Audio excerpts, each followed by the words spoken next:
उन्हाळ्याच्या सुट्टीसाठी आमच्याकडे बजेट नाहीये, दिवस कमी आहेत, त्यामुळे हिमाचल काश्मीर सांगू नको, आम्हाला महाराष्ट्रातली ठिकाणं सांग, असं बऱ्याच लोकांनी मला सांगितलं. कोकण नाही असं कसं होईल?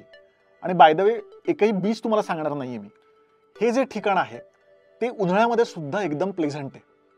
समुद्रामध्ये नाही, कोकणातल्या जंगलात वसलेलं हिल स्टेशनच मी त्याला म्हणेन. आणि ते गाव म्हणजे रत्नागिरी जवळचं जांभरुण.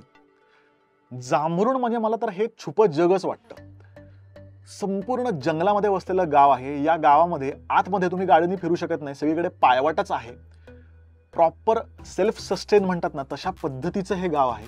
गावात 2 छोटीशी मंदिरं आहेत, नदीचा प्रवाह आहे जो 12ही महिने असतो, पाटाचं पाणी आहे आणि छान कोकणी पदार्थ आहेत. इथे तुम्ही राहू पण शकता, त्याची लिंक मी देतो.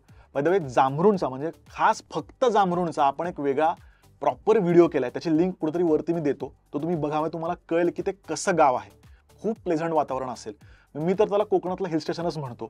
जांभरुण पासून आरेवारे अगदी अर्ध्या तासाच्या अंतरावरती आहे. गणपतीपुळे सुद्धा खूप जवळ आहे, त्याचा आपण वेगळा व्हिडिओ केलाय, तो पण तुम्ही नक्कीच बघू शकता. म्हणजे फक्त जांभरुण नाही तर जांभरुण, गणपतीपुळे, आरेवारे असं तुम्ही संपूर्ण 3-4 दिवसाची ट्रिप नक्कीच प्लॅन करू शकता.